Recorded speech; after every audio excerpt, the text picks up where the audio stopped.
Evening, everyone. Here we are, Uncle Fester once again.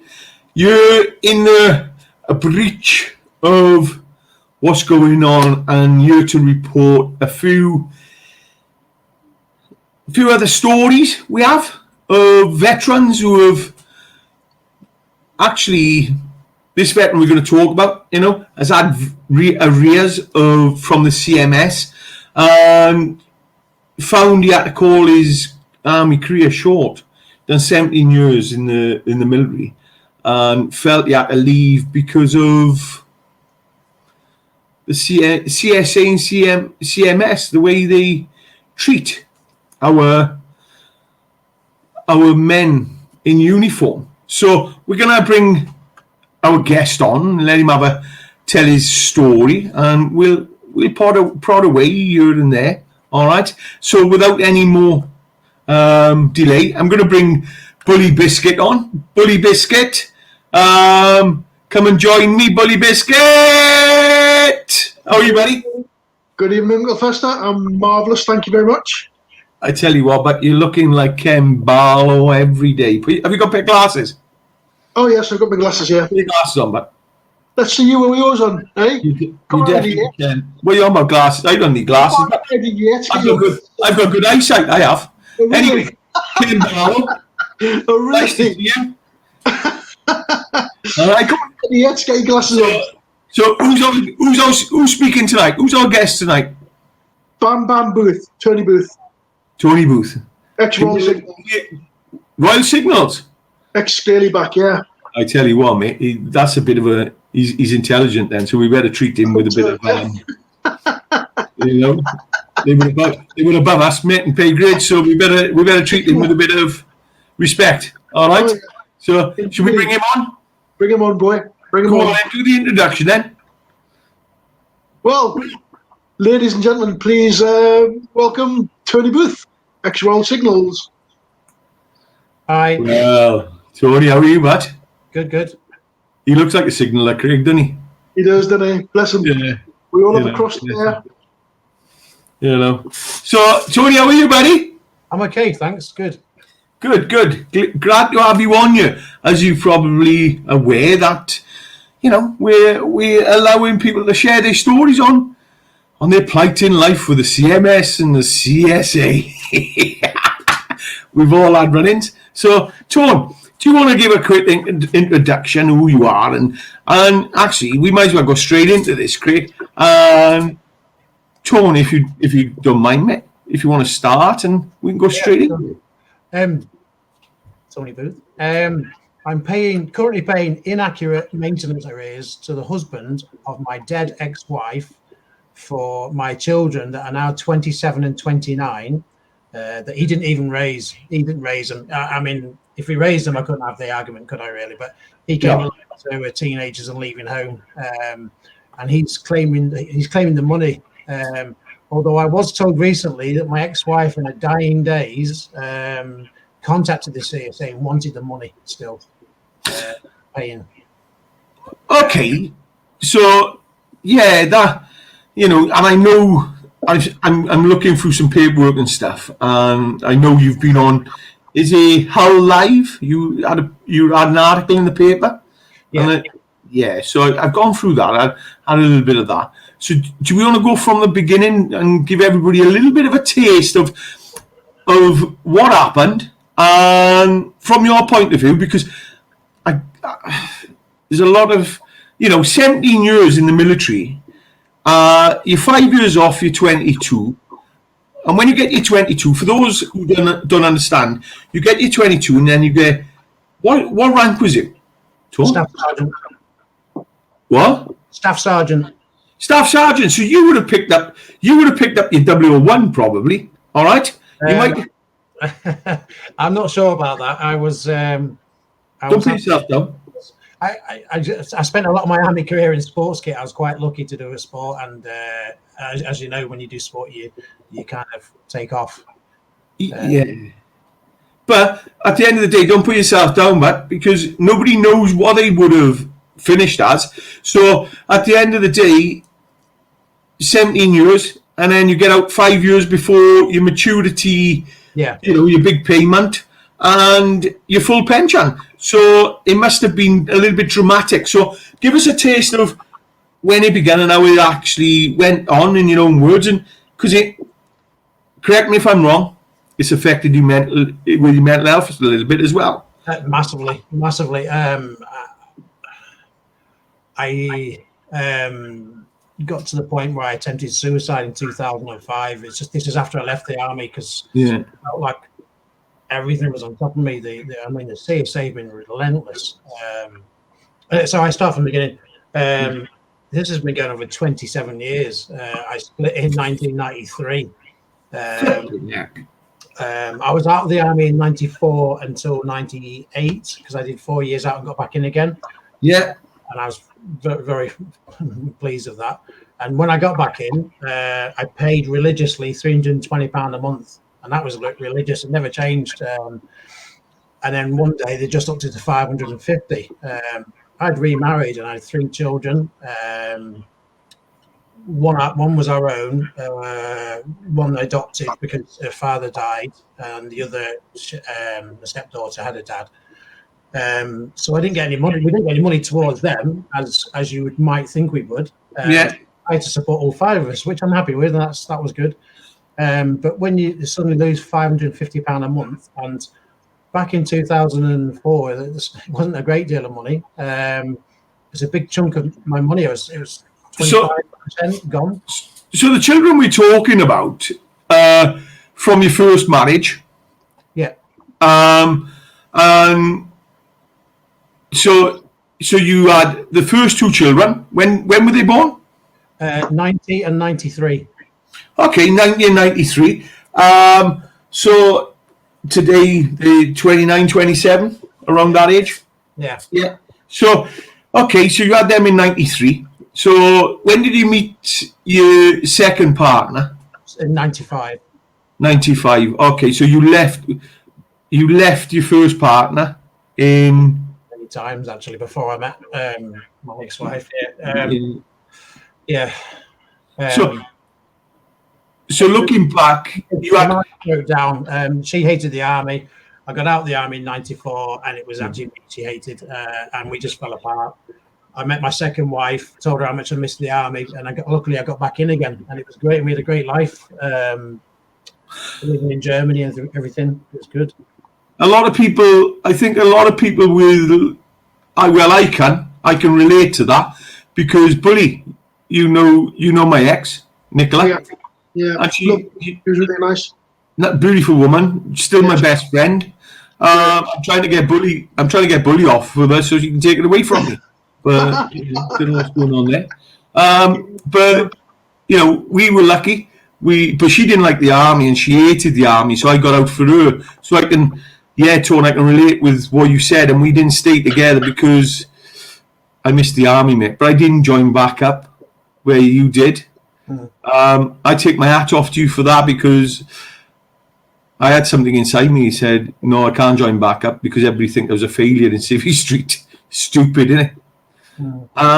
So you joined back up, new wife, 3 children. So that's 5 children you've got.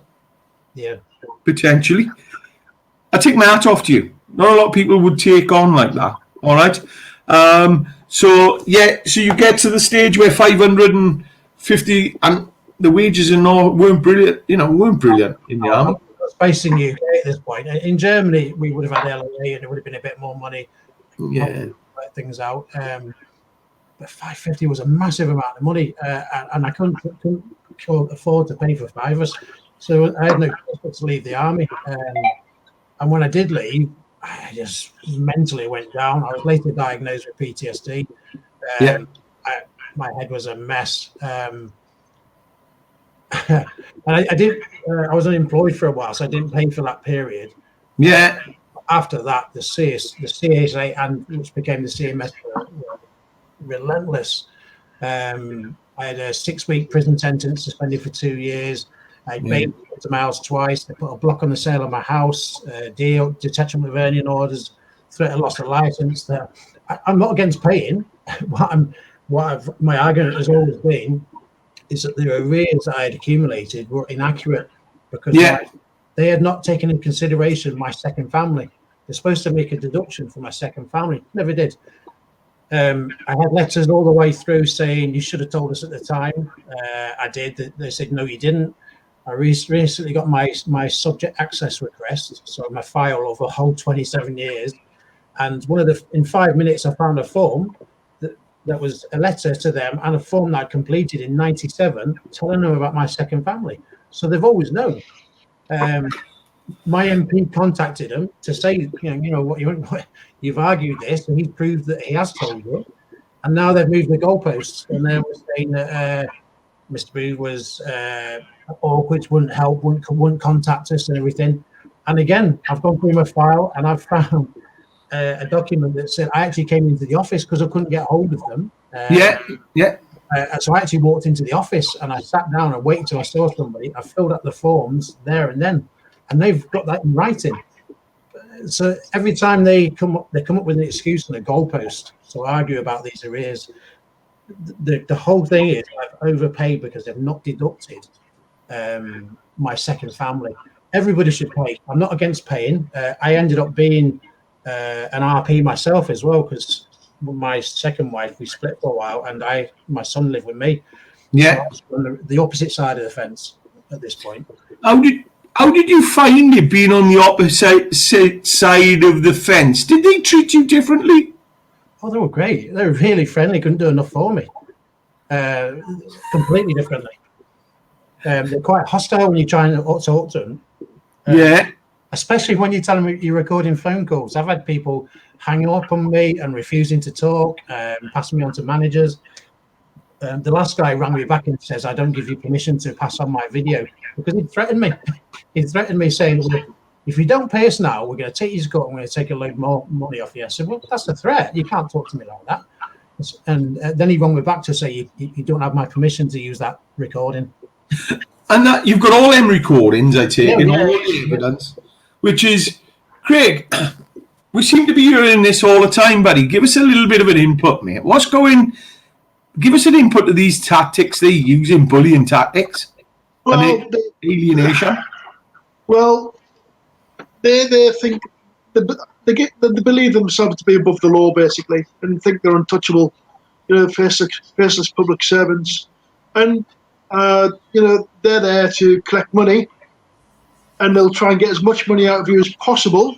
Yeah. And because they're not being held account by Parliament, then they can just do what they want, and they're just coming up with arrears out willy-nilly out of the magician's hat and saying you owe this money, and they're saying you owe it, but where's the evidence that you do it? They never provide you with the evidence that you owe it, but they threaten you. Basically, it's monies and menaces, and when you get these letters from them demanding money and threats, that's a breach of Article 8 of the Human Rights Act. So how much was your arrears, Tom? Do you mind me asking? Christ, well, I've just been going through some paperwork, and back in, I think it was about 2003, 2004, they were saying there's about £20,000 worth of arrears. What? Yeah. I think it's 19,000 in arrears. I'm like, how have you got that figure? Where's that come from? And I've argued about it. Honestly, I've said you've not taken my second family in. We have. Yeah. And I've got an audit of all the payments I've made, and there's nothing, they've not said anything about my second family. You should have told us. You never told us, even though I've supplied proof now. And now by the way, but they failed to take into consideration your second family. So therefore, they're in breach of Section 2 of the Child Support Act. They have to take the welfare of the child into all children involved, where their decisions are going to take effect. You know what? That's absolutely true. Because my second family, my children, they suffered. I remember when we were down in Bath before we went to Germany. My wage at Christmas after CSA was about £850, £900, and that's to last the whole of December, and obviously bills and everything. Yeah. Family of five. My wife couldn't work because my son was so young; she was a baby. How could we survive living like that? They didn't care. My second family suffered. That's the thing. They don't care. They're not interested. All they're interested in is taking money. They're not interested about the welfare of the children it's to them. It's just about the money. Not interested in the kids. So I've got a letter in front of me that you'll be very familiar with, and I'm gonna put it on the screen so everybody can see it. All right, it is known, publicly known. All right, and let me see if I can bring it in better. And then this is the you know this one, Tony. Yes, was one of thousands, hundreds, certainly hundreds I've got. And I read this, and they're telling you that I'm sorry to learn of your concerns. I will address each one in turn. We recently completed a breakdown of your account, which shows that you owe unpaid child maintenance of $6,000. A copy of the breakdown was sent on the 20th, followed up by a telephone call to discuss the debt. However, Craig, give us a little bit of insight into that, because you got that was knocked down, weren't it, Tone?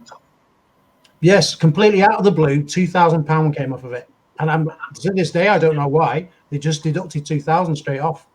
When you challenge, a lot of the time it's when you challenge them. They try and get you to pay the whole lot, but when you challenge them, then they'll sometimes they'll knock it down, because they've been caught out. But sometimes they become militant when you challenge them, and they kind of become, how dare you challenge us, and they become more harsh with you. Yeah. And use enforcement, even more harsh enforcement than what they do. So abuse of power, basically. And this letter is referring to where you've actually asked them on many occasions. Thank you for your emails. 10th of August, 6th of September, 11th of September, 24th of September. And you've sent them to the directors and the various people in authorization. And what it is to write the arrears off, because your children are past the age. And this is 2018. And this is the part that really gets me, Tony, which I need to know a little bit more about. You refer to us having legal authority to write off the debt and close the case in view of your ex-partner's death. It is correct that we can decide not to pursue the debt if it is unjust or inappropriate to do so. We have spoken to your ex-partner's representative, who has advised us that your ex-partner wished the money to be collected on the child's behalf, and so after due consideration, we have upheld the original decision to continue with the collection. In making the decision, we have sought advice from a Department of Works and Pensions. All right, but that contradicts something they've said in the further up in the actual letter, where it says, and you may be able to furnish me with a bit more on this, where it says that your ex-wife, all right, what it is it actually states in there, the kids and your ex-wife won't get the money, so they can't see any point pursuing it. But then 1 minute they're going down to pursue it. So what's going on there? I'm trying to work out, if the kids are not getting the money, who's actually getting the money? As far as I'm aware, he's getting it. The husband of my late ex-wife. So it's going into the estate, because he's the actual executor for her estate. Yeah. So do you have a contact with the children? Have you had contact with the children? That's a completely other story. That cost me thousands as well in court, fighting to see them. That wasn't going to happen. The last time I went to court, the judge said that he would not be the first judge in this country to send a woman to prison for not listening to his order for court access, and she laughed at me in court. This was somebody quite bitter and angry. I didn't do drugs. I didn't beat her. I didn't do anything like that. I just left. I was stupid and young. Got married at 19. She was 26. It was just completely different personalities. And Well, the thing is, when we get out of the army, we change anyway. Me and my ex-wife didn't get on. And I left with the black bags, and we just didn't get on, And It's sad, actually. Just a point on this, and I've got this on phone call. They said it's their policy that I should pay any arrears to the estate because That's policy. They say policy. Policy is not law. They cannot enforce policy. Yeah, I said it's policy, definitely. Yeah. So they also said that I said to him, what happens if he dies as the executor of the estate and everything? And says, well, you'd have to pay it to his estate. I said, so I have to pay my children's maintenance arrears, which are wrong, to the husband of my dead ex-wife, so it would go to his children. And she said, yeah. And that's insane. It's morally wrong. But Craig, I want to go back again to we got another guy here who's parentally alienated. All right, alienation. Weren't allowed to see his kids because his ex-wife was bitter. All right, didn't listen to the court orders. So why CMS not stepping in and doing a 50-50 share, parent share? Right, and another one I'm going to come to. They're just dealing with the finances. They're not going to get involved in the family side of it. But they're supposed to be encouraging private arrangements, but they're not, because they're making money from it. Then they're encouraging the parents for care to open cases and to go for collect and pay. They're all interested in is money. It's not about child support or anything like that. They're just making money. As you saw the other day, Clive, in the stuff that you unpicked and found, you saw that they'd made a lot of money. Was it 133 million or was it 33 million? No, there's 3.4 billion outstanding in arrears, they're saying, and 34 million they've made in 2018. But they made 34 million profit. All right.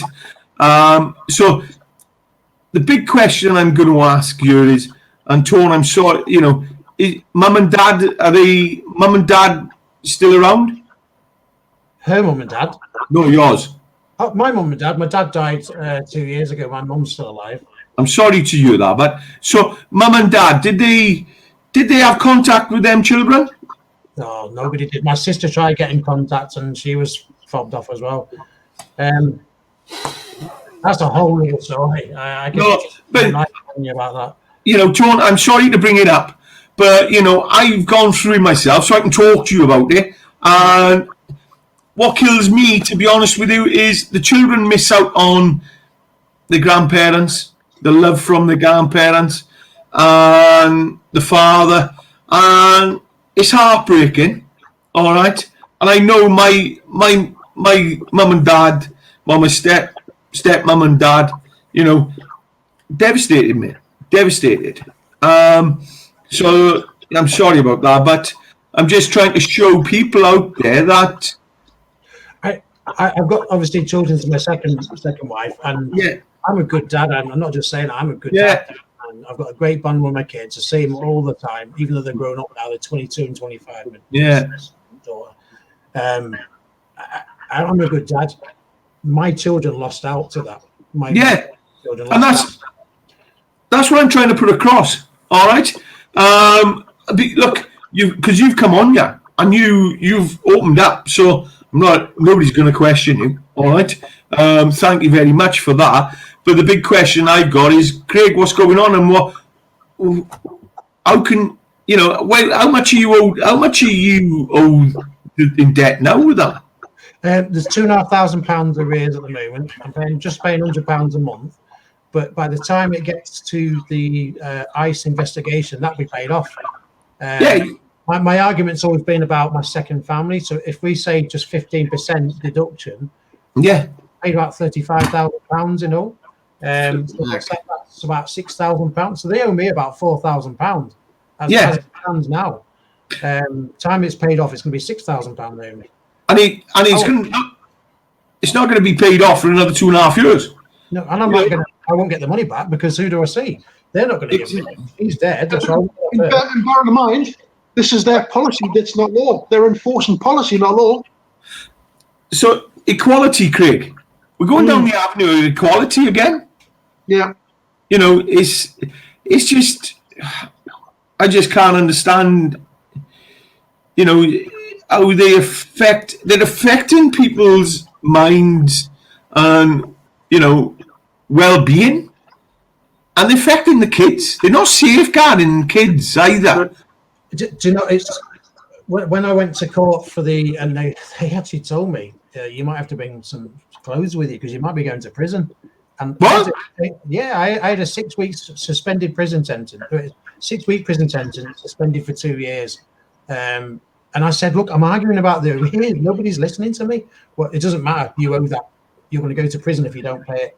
I had to sit and tell my young children, to my second family, I might be going to prison. And you try telling that to your kids, and they think, is Daddy a bad man? No. When was that? This was 2008. 2008. That's a total breach of Article 6 of the Human Rights Act, Article 6 of the European Convention of Human Rights. How old were your kids then, Tom, if you don't mind me asking? 2008. My son was 10 and my daughter was 12. See, Craig, this is where we're going now, where now we're going on to, every child.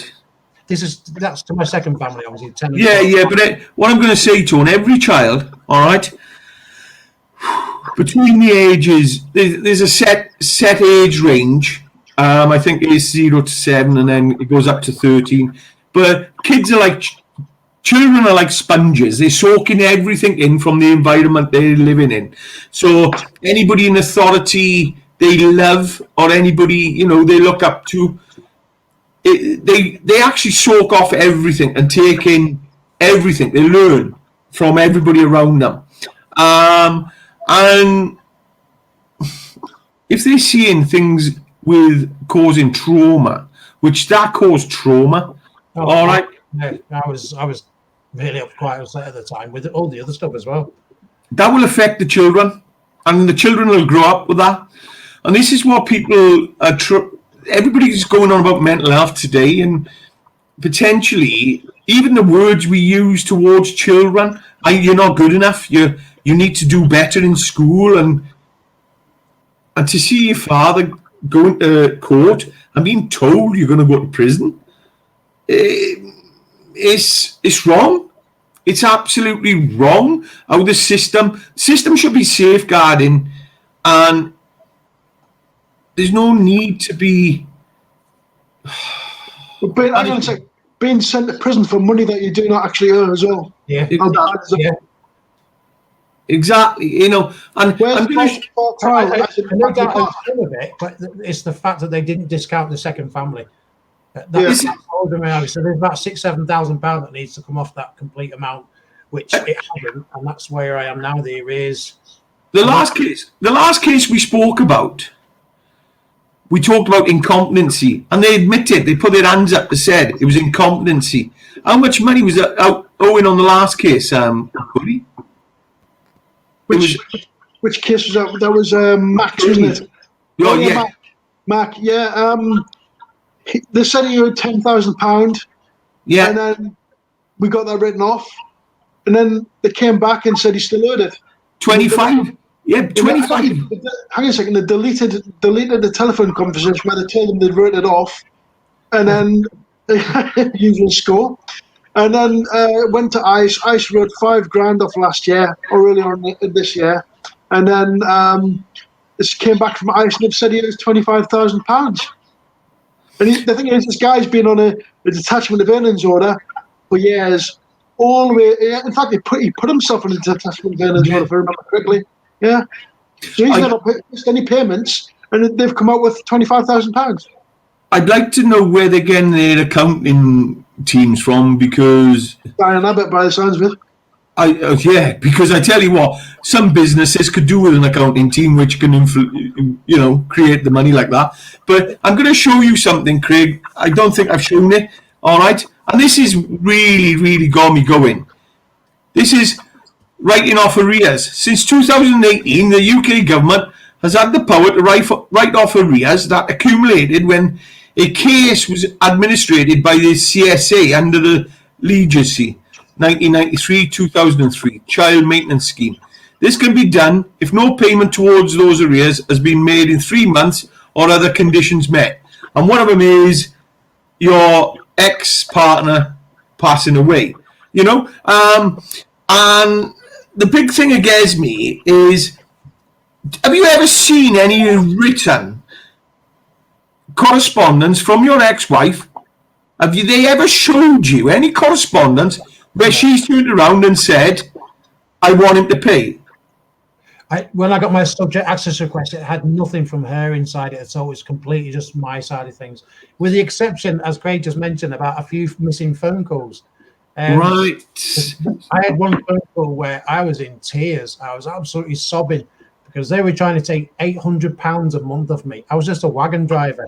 I've got it written down here. It's £147 a week. Yeah. £42 a week, and arrears as well on top of that apparently owed. So it was £800 a month as a truck driver.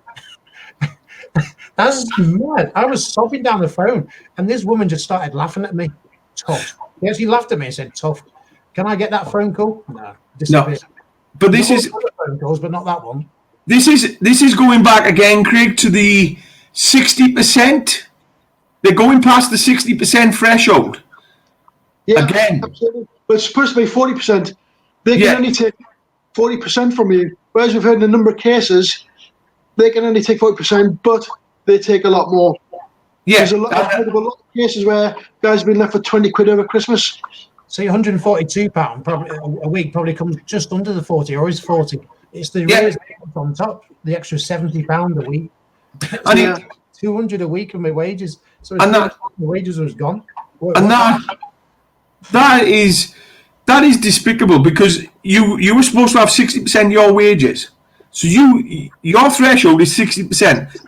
They can take up to 40. And what we're witnessing all the time, and it's the same thing all the time, especially with people serving in the blue light emergency services, within the prison services, within the government services, they're going for their wages like if it's no tomorrow. And they're going past that 40% threshold. So, and the big thing is, that's getting held to account.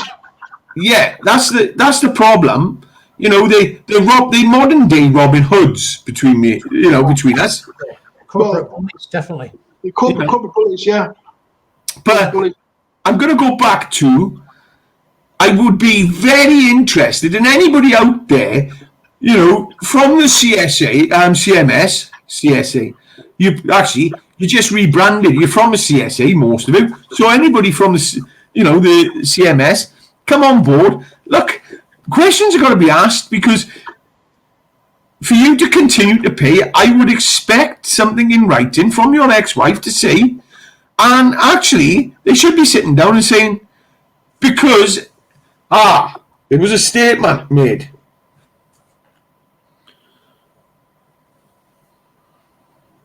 Where they've actually said to you, the kids are not going to get the money. So, and it's going to the state. So the only person benefiting from the money is the executor of the will of her estate. Yeah. So raise my children. But he was. My children, I was happily pay it if I owed it. Yeah, and I'll tell you why. I read it in the actual. I read it in the article where there was a comment made.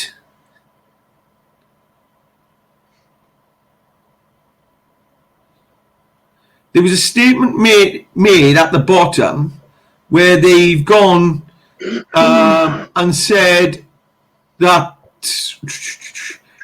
when paying parents moves, the father's 3 says his schedule to correct the CMS liabilities. This is still playing. The whole period should have added. I've argued with the second family. So the child maintenance have said on themselves, we can't find. Sorry about this. Here we are. I knew I found it. All right. I'm going to bring it in again. So in the article, just for everybody to see. I'll see if I can blow it up. I don't know if I can. I tell you what, this is not working here. Yeah, there it is. A spokesperson from DWP said Mr. Booth did not inform the CMS of his change in circumstances, which would have resulted in reduction, and resulted in reduction in his case. The CMS says its policy is not to offer retrospective adjustments. Policy, Craig. All right. Policy is not law. Exactly. Policy cannot be enforced. Clive? Yeah. Just on that, in my subject access request, which gives me all my files, it took me about 5 minutes to find a letter from February 1997, which was date stamped by the CSA, informing them that I had a second family and children, and that I had completed forms to that respect. So that's rubbish. That's a false statement. They're being dishonest. Yeah, but that's a false statement, and we can see that there because this is, Hull Live would have gone to DWP, and they've quoted what DWP have said. But this is the next. This is the next thing I want to show you. A spokesperson said shortly before her death, the death of the mother, had asked for the arrears to be collected for the benefit of her children, and we continue to do so following the confirmation of her wishes from her executor of her will. So it's a verbal. It sounds like it's a verbal. He's actually verbally said from the executor of her will. You haven't seen anything in writing, and they should show you in writing. It's hearsay. Yeah, it's hearsay. So, and then underneath it said current legislation doesn't allow for payments to be made directly to the children, even if they are now adults. So there's nothing to say he's not pocketing the money, and the money's not going in his pocket and paying his bills. That first paragraph shoots down everything, though, because they're saying about you can't do it retrospectively when they've had the letter since 1997, and I've sent them a copy to Arlene Sugden and the complaints team and ICE that I filled in those forms in 97 and sent them a letter telling them about my second family. So they can't, it's a lie. They're lying. And because I've given the evidence and now moved the goalpost to say, oh, it's something else actually. They're making stuff up. Just do that. And the complaints are just as dishonest as the business units as well. Yeah, crooks, a lot of them. I think, gentlemen, it's time to bring everybody together. And it's time because the equality of men and women are being... They're contravening the Equality Act, and there's a new Equality Act coming in, I believe, 2020. They're updating it. I really think, because the lawyers are not taking this on, you've got all the evidence, and there's nobody taking this on. They're all batting it back and forth. Nobody's willing to listen. So I think the only way to go next, Craig, is bringing everybody together. And the system needs to change. I've heard it so many times. I've only been doing this for about 2 weeks now, talking to people, listening to people, and I'm listening to people who are serving currently, and I've got members of select units within the British Army and various other areas, and they are saying they're more frightened. Who are they more frightened of, Craig? They're more frightened of the CSA and CMS. Than who? Sorry? Than the Taliban. Than the Taliban or the Mujahideen or whatever. They're more frightened of their own government Country. than they are of terrorists. And this is serious. We've got 400 serving members who are really on the edge. And that's just the tip of the iceberg. There's probably a lot more. These are the ones who reached out. These are the ones who reached out to us, and we got 800 veterans. We don't know, out of the 800 veterans, we don't know which jobs they've got. And I can guarantee a lot of them veterans are police, a lot of them veterans are serving prison officers and fire brigade and ambulance crew. And this is just damning. This is alienation and discrimination of anybody who hasn't got the children they've left a partner with children. It's not just that, Clive. What they're doing with the with the likes of the armed forces and the emergency services, that's a threat to national security. Yeah, it's a threat to the public, isn't it? You know? Craig, definitely. Look, Tony, thank you very much for what you shared. Mental health. I've got something else I would like to share with Tony. Do you remember the Daily Mail when they put the article in for you, and you were getting lambasted off all of the single parents? Oh, you should have paid when you. I mean, all absent parents should be paying. That's not in question. What's in question is how the CSA, CMS behaviour, how they threaten, they bully, intimidate. They make up these arrears from Scotch Miss. When you prove it to them that it's wrong, they ignore you and carry on doing what they do. That's my fault, my problem. And that's really what really... Clive, there was a comment. Do you remember that woman who made the comment? She said, "Oh, over the years, he's only paid like £12 a week." Yeah. And then, do you remember that woman? £12 a week. And I responded by saying, "Hang on a second. You've worked the mathematics out of over the long period of time, but when it's been taken out at £550 a month, it's a lot different than it is at £12 a week, isn't it?" It's about £25,000 I paid. Yeah. My ex-wife's not here to defend her, so I won't say anything bad. But the last contact I had with my son, because I did have brief contact with him, he said that I'd never paid towards his upkeep, and I said, "Yeah, I do." I said, "I send money every week from the CSA." "No, you don't. You're lying." So I sent him all my receipts that I paid. At that point, it was about £24,000. And I heard that he had a massive run-in with his mum because they'd been lied to. The kids didn't even know I'd been paying. And when this guy claimed the money, the first guy that spoke to me, and I have this on recording as well, he said the guy wasn't even aware that she was getting money. She hadn't told him that I was paying weekly arrears. She'd been doing with it, but what's with the kids? Well, nobody knew about it apart from her. He certainly didn't know. And then they asked him, "Would you like it?" And he said, "Yeah, of course I will. Free money."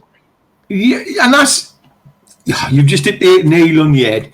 It's free money, all right? Everybody loves a bit of free money. Let's not make no bones about it, all right? And that's what really, really is gripping me, because a lot of parents are not saying what's really going on. And I'm going to say it because I was advised years ago, and I'm going to bring my ex on. Me and my ex will have a blast on you, because we were horrible together to each other when we separated, but we're great now. But anybody out here who is separating, and tell me if I'm wrong, boys, on this, all right?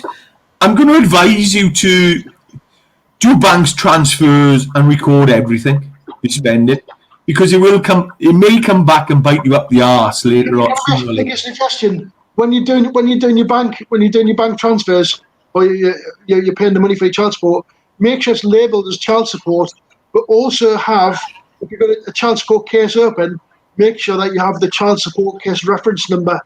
Okay. So therefore, if they go and say that, well, there's no evidence, well, here's my CMS CSA case reference number, and there's child support. So that can't be denied. And we're going to bring some ladies on as well, because we've got ladies who are suffering as well, and we've got ladies who are suffering because I've been talking to people, and this is a cracker talk. People say to me, when CMS get involved, they badger us to go for it.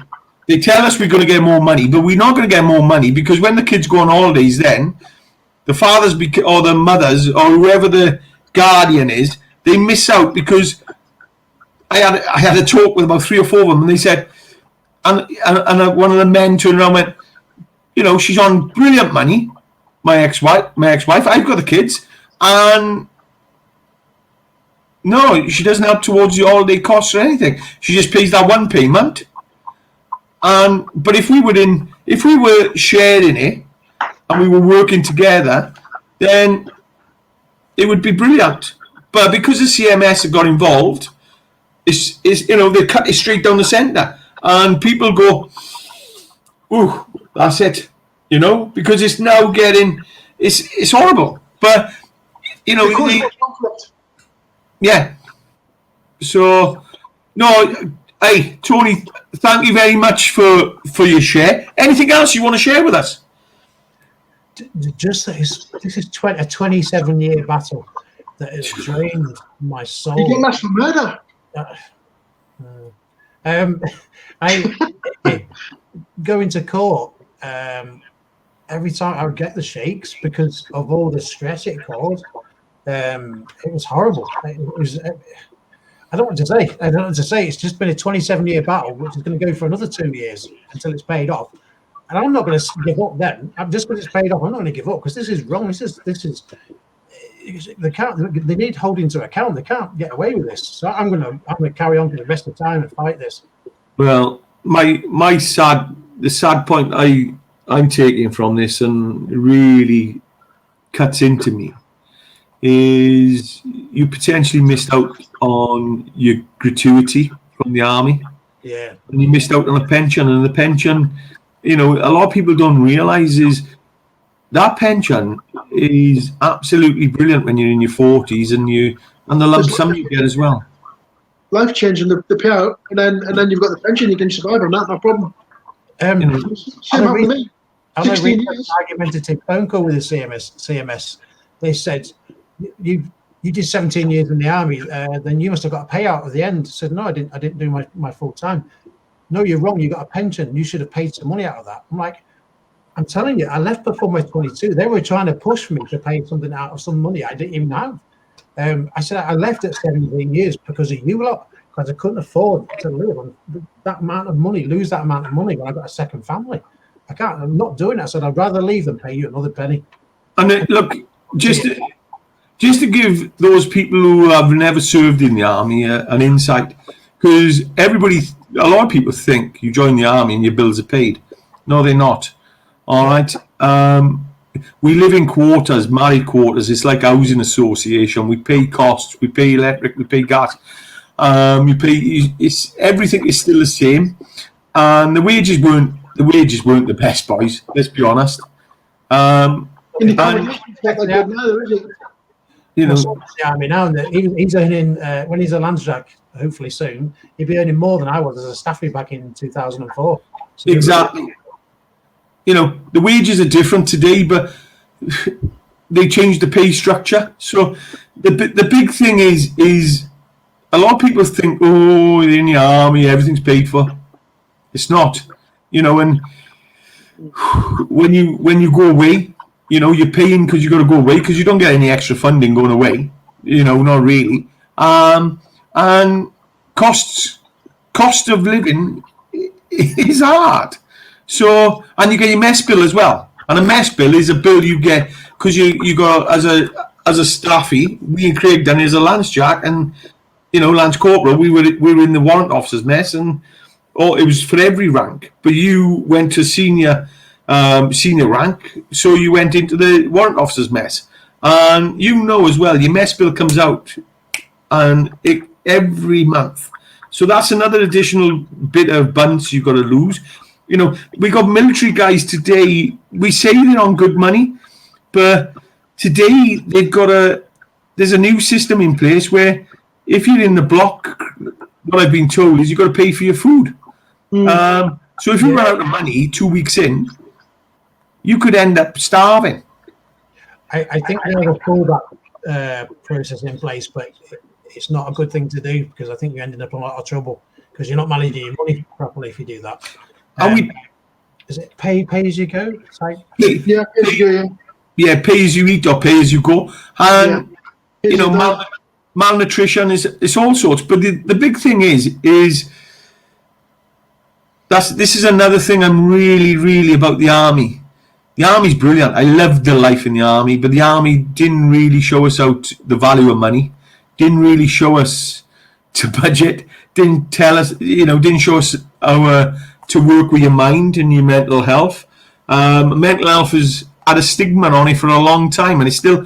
I've got people serving at the moment who are talking to me, and they're petrified to speak, tell the truth. I'm suffering. I'm with life struggles, because they believe they're going to be downgraded or they're going to miss their next one.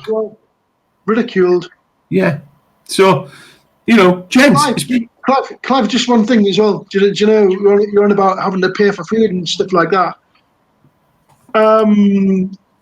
There's guys who are having troubles with the CMS, sorry. Yeah. And they're actually having to get food tokens. What? Yeah. They're having to get food tokens because they can't afford to live because of the CMS. So they get food tokens, but that'll be taken off their wages next month because nothing's for free anymore. Yeah. So they will accumulate a debt in the army as well then. Yeah. Something we need to do that is, Craig, we need to speak to somebody. I know we've got people lined up to come on, and we've got people who are serving lined up to come on. We're very wary of bringing them on because we know it's going to damage their career. And a lot of them want to stay in, so we're very careful. We're reaching out to MPs because we want to talk to them and we want to try and bring something in to help these guys because they're going to leave otherwise. But Tony, those are retention issues. I mean, Tony, I left the army at 16 years. You left the army at 17 years. Oh, Mark Appleby, he was the same. He left after 17 years, didn't he? Yeah. Yeah. There's quite a few guys I've come across who've left the army around about our time because of the CSA, the way they were treated by the CSA back in the mid-90s. Government loves it because they don't have to pay that money. Yeah. Gents, it's all about money. CSA, CMS come in because the CSA were failing. They say the CMS are failing, and it's gonna CMS. I'll give the CMS a few more years before he starts getting rebranded again. So let's wait and see what happens there. But just Clivey. Also, when people are leaving the army, that's a waste of taxpayers' money. Look at the money that the taxpayers spent on training these guys, and look at the experience that the armed forces is losing because of the CSA. It just doesn't make any sense at all. No, it doesn't. It doesn't. As well as them causing mental health issues within the armed forces, they're also costing the taxpayer a lot of money. And it's just, this Veterans Affairs office is absolutely. Johnny Mercer needs to get up and get up. He hasn't done anything, has he? No. Many a time, not a response. Anyway, on that note, anything else we got to cover? Anything else, Tony, you can think of?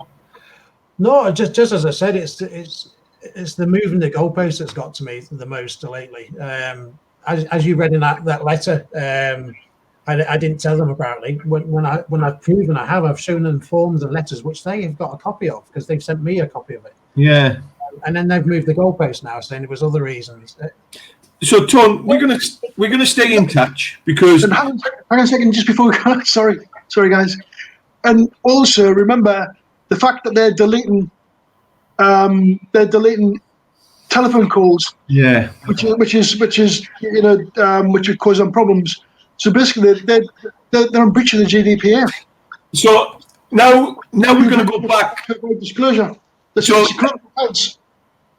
So, Bully, now we're going to, anybody out there dealing with the CMS, all right, listen to what Bully and Tony give you advice. Bank accounts. If you do everything through a bank transfer, put your actual CSA reference number on there. Put it to the account of the person you put it to, your wife or your spouse or whoever it's going to. And the other thing is as well, if you're going to deal with CMS, then download an app to record your video, to record your telephone calls, because they record your telephone call, and they lose it. So there's a lot of apps you can get on the phone now where you can record the conversation you have. So also email them. Email Arlene Sugden or the director, and copy it in your MP, copy in ICE, copy in the ombudsman.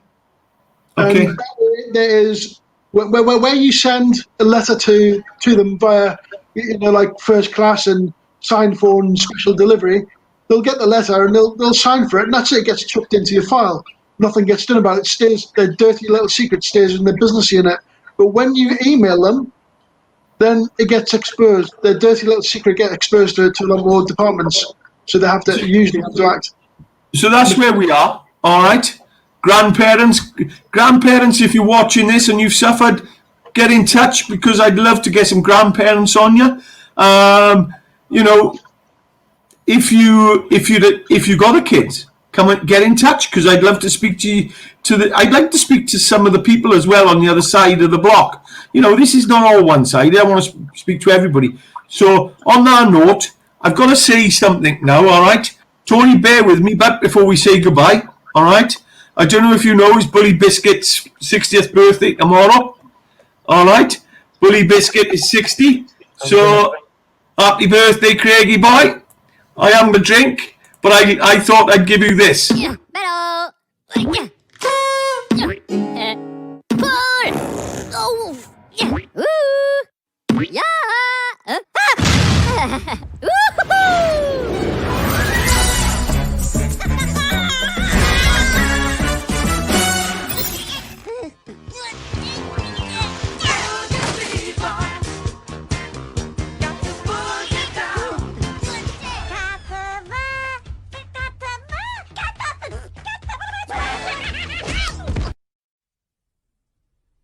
ba ba ba ba banana, ba ba ba ba banana, oh ba ba ba ba banana, ba